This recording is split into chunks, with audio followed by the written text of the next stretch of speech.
Today, I'll be talking about this interview between Professor Bolaji Akinyemi and Arise News. Professor Bolaji Akinyemi is a distinguished Nigerian scholar, diplomat, and political scientist renowned for his significant contributions to Nigeria's foreign policy and international relations with over 5 decades of experience. His career spans various academic and government roles. He served as the political science lecturer at the University of Ibadan for 5 years and was the Director General of the Nigerian Institute of International Affairs from 1975 to 1983.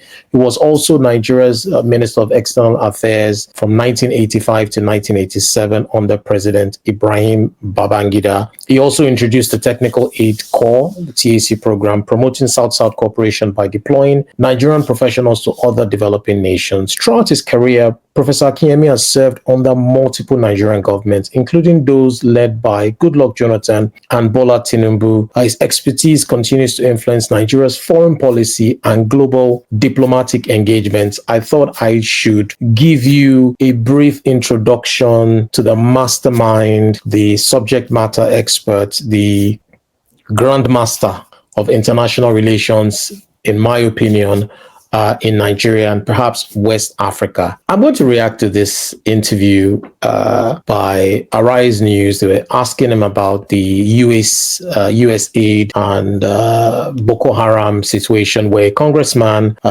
recently said that USAID was channeling funds for terrorism, including Boko Haram. Let's get into it. Professor Bolaji Akinyemi, former Minister of Foreign Affairs. Great to have you, Prof.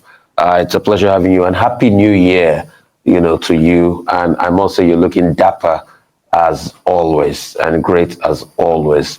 Real quickly, Prof, I want to get your comments as regards the USAID case.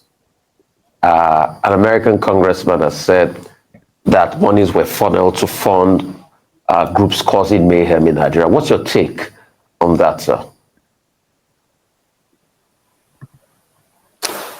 Well, thank you very much for having me on your program again. Good morning, Rufai. Good morning, Nayo. Good morning, Professor K. I listened to you earlier on this morning, and you say you want facts, because really you are not buying into this narrative about USAID funding Boko Haram. Well, I'd like to give you some facts. I served on the Boko Haram committee. Now, 2 plus 2 at times has to be equal to 4. So even if I can't give you 4, but I can give you 2 plus 2, we will then have to come to the conclusion that I'm giving you 4. Love it. Love the logical reasoning. That sounds like a logic or reasoning puzzle. 2 plus 2 is 4. This is a factual statement, yeah? 2 plus 2 is 4, based on basic arithmetic. But if I can't give you 4, this suggests that for some reason, the explicit value of 4 is unavailable, missing, or cannot be directly provided. So you have to assume it's 4. Even though 4 is not explicitly given, you are still expected to believe, infer, or act as if it is 4, based on prior knowledge or logical consistency. Let's get back into the video. I served on that committee, and villagers kept telling us that in the middle of the night, helicopters piloted by white people kept landing and offloading guns, goods, and all kinds of and money to these people.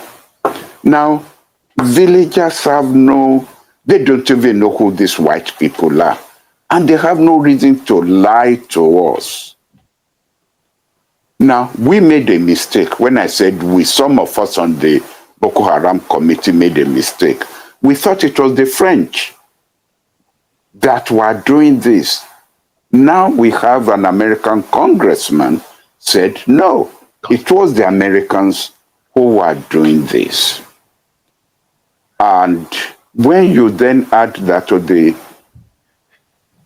Obama administration refusing to sell weapons to us, to Nigeria, on the grounds that we had human rights violations in the way we were dealing with Boko Haram, not in the way we were dealing with ordinary Nigerians where there were no security issues. Then we got a plane that was going to go and buy weapons in South Africa. Someone tipped off the South Africans. It wasn't a Nigerian who tipped off the South Africans. Who tipped off the South Africans? You have to come to a conclusion that it has to be a power Prof, that had access to information sir. and that was able to do that. Prof, sir. No, please, I just wanted to ask something. Did the villagers identify the people dropping the weapons as Americans? That's just all I want to ask. Did the villagers also tell you that, they were Americans, they spoke English? I just want to identify that, sir. Did the villagers also... I don't like this interruption. No. This is why I give viewers, this is why I gave you this guy's grandpa, not this guy, Grandpa Bolaji Akinyemi.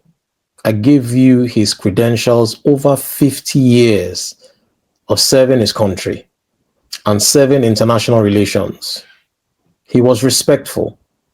He thanked the panelists for interviewing him and bringing him back to the show. He said, good morning. He said he also listened to Rufai. Why is Rufai not listening to Grandpa? He didn't even allow him to finish. He just interjected. Very disrespectful. Very, very disrespectful. That's the first thing I want to say. He didn't respect the man. He didn't respect Grandpa. I'm not happy at the way this interview is going. But let's keep watching. So identify them as Americans. I just told you. Now, Rufai, if you are not going to listen to me, I will stop talking so you can continue doing the talking. I have said so. I said the villagers knew these were white people. And I said we who were on that committee made the mistake of thinking they were French. But now it is an American congressman who's telling us that it was the Americans who did this. And you're asking me whether the villagers told us they were American. The villagers who don't know French from Americans, from British, they just knew that these were white people. I mean, what kind of dumb question is that? What kind of dumb question did Rufai just ask? That wasn't smart. Rufai, you asked a very dumb question. You usually ask good questions, but number one, you interrupted Grandpa, and number two, you asked a pretty dumb question. Pretty dumb question. Let's keep watching. All right. And they not only did that, they also penetrated our armed forces, because behind the scene, our boys would tell us that there were times when they will have Boko Haram people in the sight of their guns, and they will now ask their headquarters for permission to open fire, only for their superior officers to tell them to pull back and not open fire. That shows the extent to which there was penetration and destabilization of our own security forces. Now, who will do this? Who will destabilize our security forces? There were Nigerians also who were involved. And this is where I'm going to be careful. I'm not going to mention names, but people who were going to the United States, who were leading delegations to the United States during this period, our ambassador there, unfortunately, is dead now, but he wrote reports about the activities of these Nigerians, some of them governors, who were involved with the State Department and who were also involved with the White House and what they were doing. Now, who were the people who organized trips for Hillary Clinton and Kerry? Who will ignore Abuja and I think he's talking about John Kerry, Senator John Kerry. I think that's what he's talking about. But let's keep watching. fly over Abuja to go and hold meetings with political operatives in parts of Nigeria without clearance with our own Aso Rock and our own foreign office. Okay, Right, Prof. Hillary Clinton Prof. and Jerkan were American officials. Prof, can I have a follow-up? Yes. Prof, and I have a right to ask questions as a journalist because Yes. I don't have a dog in this fight. I just want the truth. That's just it. And neither do I. And my point is, let us investigate. But I also want facts. And that's why I deliberately did ask you that question. When you say you are putting two and two together, you must be able to give an empirical, tedious link. That's just my point. That's why I asked you that question pointedly. Did the villagers say the people they saw were Americans? And you said no, they said they saw white people. My second question is, who are the Nigerians? And what did that report say about them and what they were doing in the White House? And why did that report not come to light? Because, in all fairness, Prof, it's unfair for us to come here and say we don't want to mention names for a Boko Haram insurgency that has killed a lot of people.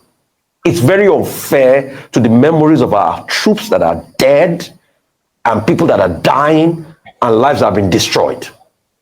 So if that report was out, why didn't that report get out there so that we can see the facts in that report written? And what are the names of these people that were meeting this top American hierarchy? And what are also the names of those people that infiltrated the military and that said our troops should not shoot at this Boko Haram? So we just want facts. I don't have a dog in this fight. I just want facts as a journalist. And we have a right to what facts are and the truth is. That's why I asked my question, Prof. So I don't have a bull, I don't have a dog in this fight. I'm just after the facts. Rufai, I agree with you. Neither do I. I also don't have a dog in this fight. I'm just a Nigerian, just like you. Now, if you take the newspapers during the period when Jonathan was in power, you will find the names and pictures of Nigerians in high places who were visiting Washington, pictures taken in the White House, pictures taken in the State Department. You will find those pictures. They are not hidden.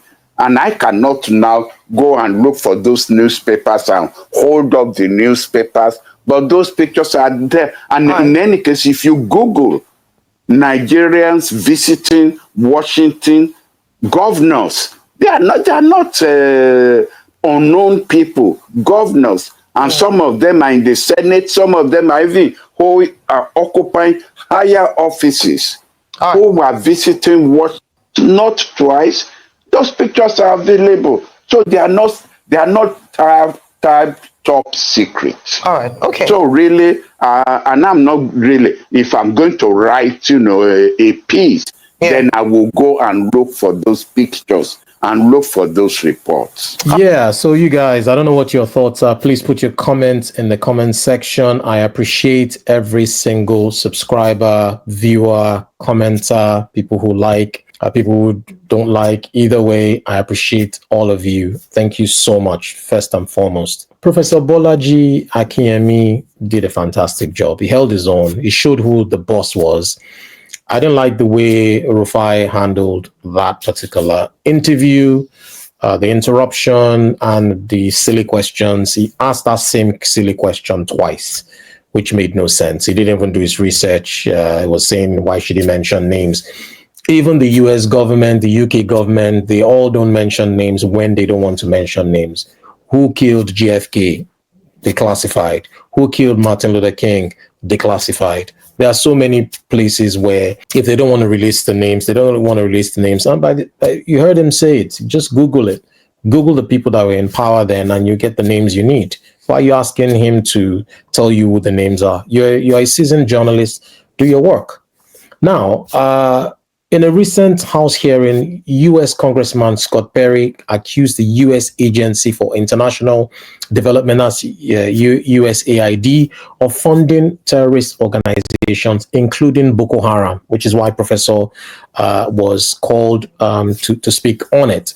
This allegation has raised significant concerns about the oversight and allocation of U.S. foreign aid. USAID's Office of Inspector General, OIG, has previously identified gaps in planning, risk mitigation, and monitoring of its programs in regions affected by insurgencies, such as those led by Boko Haram in Nigeria. These gaps highlight the challenges USAID faces in ensuring that humanitarian assistance does not inadvertently support terrorist activities. But with this bombshell announcement earlier last week, it raises a lot of questions. It raises a lot of questions. And Rufai is asking for a report. I'm sure that report will be out. He's a US congressman, he's a Republican, and at some point that report will be out. Guys, if you're new to my channel, you're returning and you haven't subscribed, please subscribe, like, comment, and I'll see you in the next one.